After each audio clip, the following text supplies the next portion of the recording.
హరి ఓం. చాలా మంచిది. మరి భగవద్గీత 2వ అధ్యాయము 20వ శ్లోకంలో ఉన్న విషయాలను పారాయణం చేసుకుందాము. ఈ ఆత్మ ఏకకాలమందు పుట్టదు,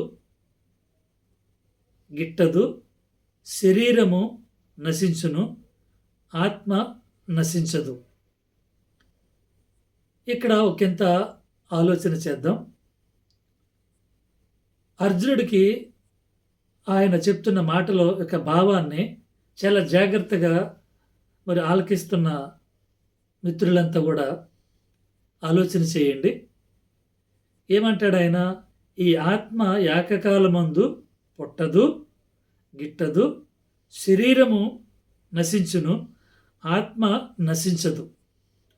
ఇప్పుడు కృష్ణ భగవానుడి యొక్క సందేశము అర్జునుడు చేయబోతున్న యుద్ధం గురించి. అర్జునుడు ఎవరిని చూస్తున్నాడు?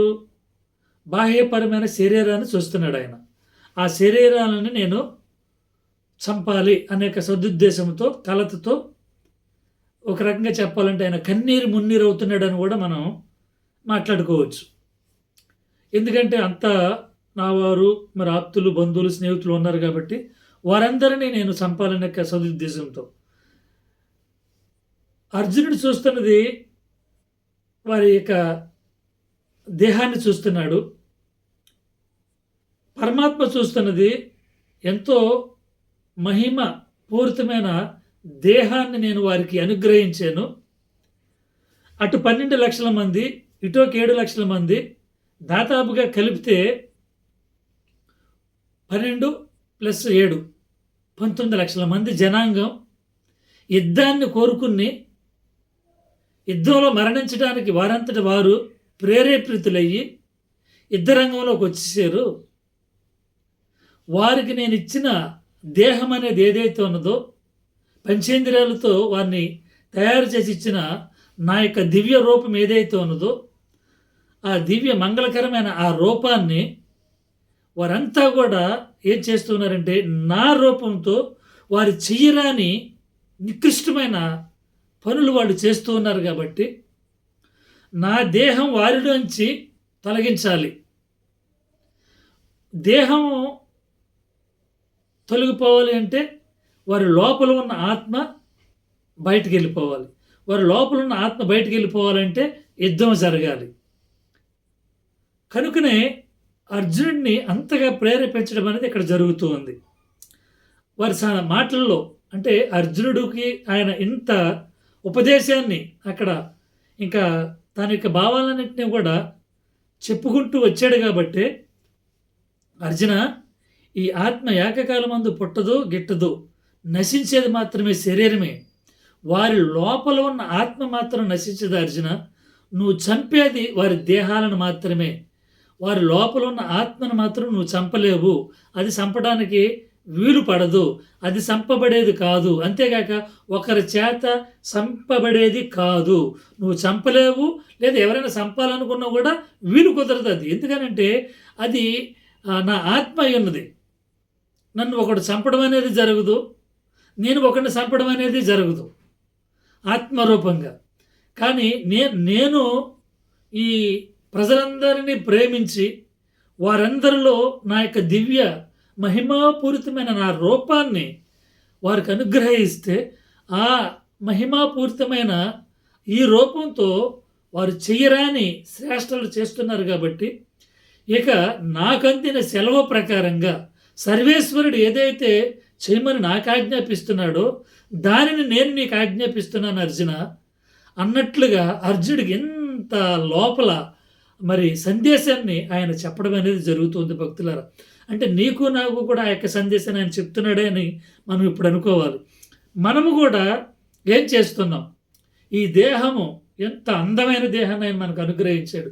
ఎంత చక్కటి సుందరమైన ప్రపంచాన్ని మన అరిచేతులు ఆయన పెట్టాడు. అసలు ఇంత ఈ నా రూపం ఉంది. నా రూపము ఎవరిది? ఈ రూపం పరమాత్ముడిది. సాక్షాత్తు ఆ శ్రీమన్నారాయణుడిది.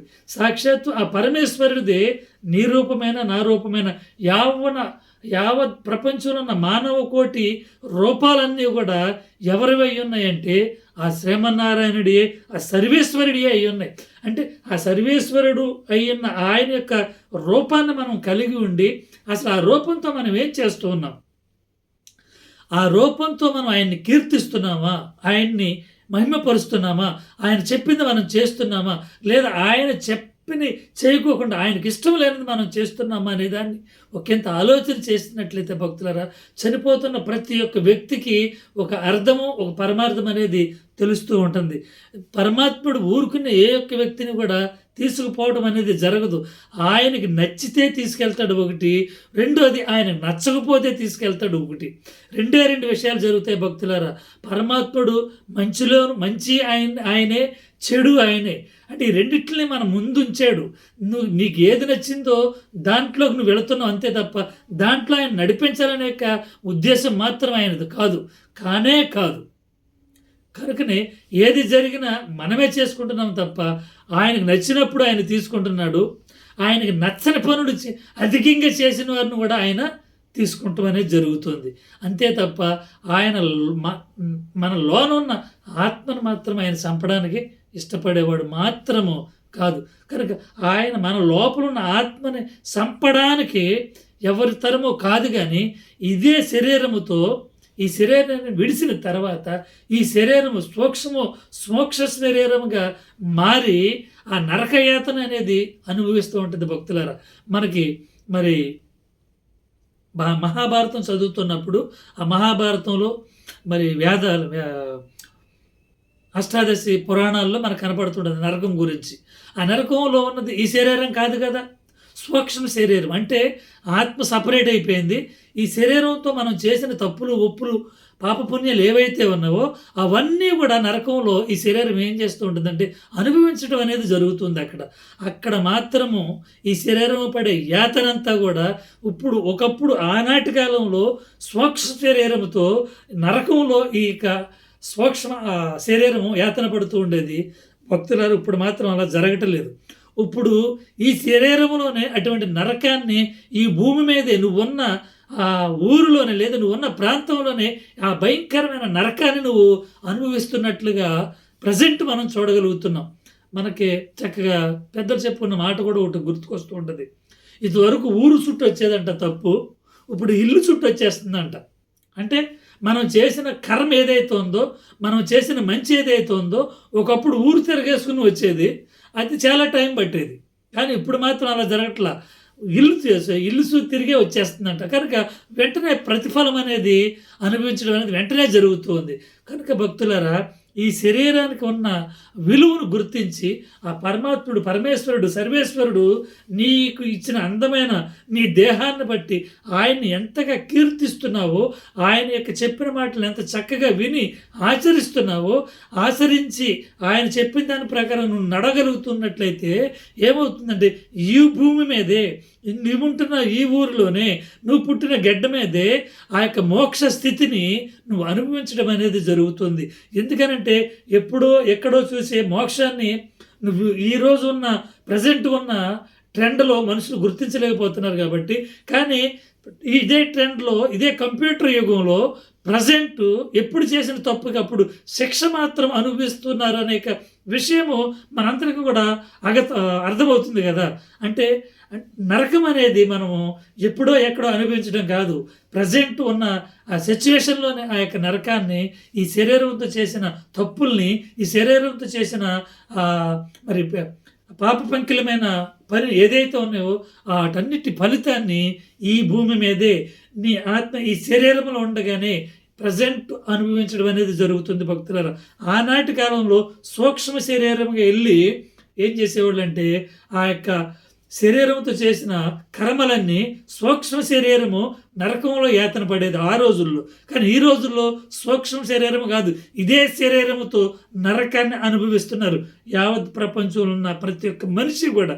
కనుక భక్తులారా, ఆయన మరలా కోరేది ఏంటంటే, బాబు మీ ముందు మంచి చెడులు రెండు చక్కగా ఉన్నవి. ఎందుకు మీరు చెడు వైపు పరుగులు తీస్తున్నారు? నా వైపు, నా మాటల వైపు మీరు ఆకర్షితులు కండి. ఎప్పుడైతే నా మాటల వైపు మీరు ఆకర్షితులై నన్ను వెంబడిస్తూ ఉంటారో, లేదా నన్ను అనుసరించి నడుస్తూ ఉంటారో, మీరు భూమి యందే మోక్షానుభూతిని, భూమి మీదే స్వర్గ సుఖాలను మీరు అనుభవిస్తారని యొక్క సత్యాన్ని మీరు గుర్తెరగాలనే యొక్క విషయాన్ని కృష్ణ పరమాత్ముడు ఈ యొక్క శ్లోకం ద్వారా మనకి చెప్పటం అనేది జరుగుతుంది భక్తులారా. కనుక ప్రతి ఒక్క వ్యక్తి కూడా ఈ శరీరంతో, మహిమాపూరితమైన ఈ శరీరంతో ఏం చేస్తున్నావు కింద ఆలోచించి, ఎలా ఆయన్ని కీర్తిస్తున్నావు, ఆయన నీకు అనుగ్రహించిన జీవితాన్ని ఎలా ఉపయోగించుకుంటున్నావు, కరెక్ట్ అయిన రీతిలో నువ్వు ఉపయోగించుకుంటున్నావా, లేదా మరి ఆయన చెప్పినట్లుగా కాకుండా, ఆయన నీకు ఇచ్చినట్లుగా కాకుండా నీ ఇష్టం వచ్చినట్లుగా నువ్వు అనుభవిస్తున్నావా? నీ ఇష్టం వచ్చినట్లుగా నువ్వు అనుభవిస్తే ఆయనకి ఇష్టం వచ్చినట్లుగా ఆయన నిన్ను శిక్షించడం అనేది జరుగుతుంది. అది ఎప్పుడో ఎక్కడో అనుకోవద్దు సుమా, ఇక్కడే నువ్వు బ్రతికుండగానే, నువ్వు ఏ దేహంలో ఉండంగానే ఆ యొక్క శిక్షలన్నీ కూడా తప్పక నువ్వు అనుభవించవలసి ఉంటుంది. ఈ సత్యాన్ని గమనించి ప్రతి ఒక్క వ్యక్తి కూడా ఎంతగా ధర్మం వైపు ఎంత త్వరగా మీరు మళ్ళితే అంతగా భూమి మీదే మోక్షానుభూతిని పొందుతారని మరొక పర్యాయం మీ అందరికీ మనవి చేస్తూ సెలవు తీసుకుంటున్నా. హరి ఓం.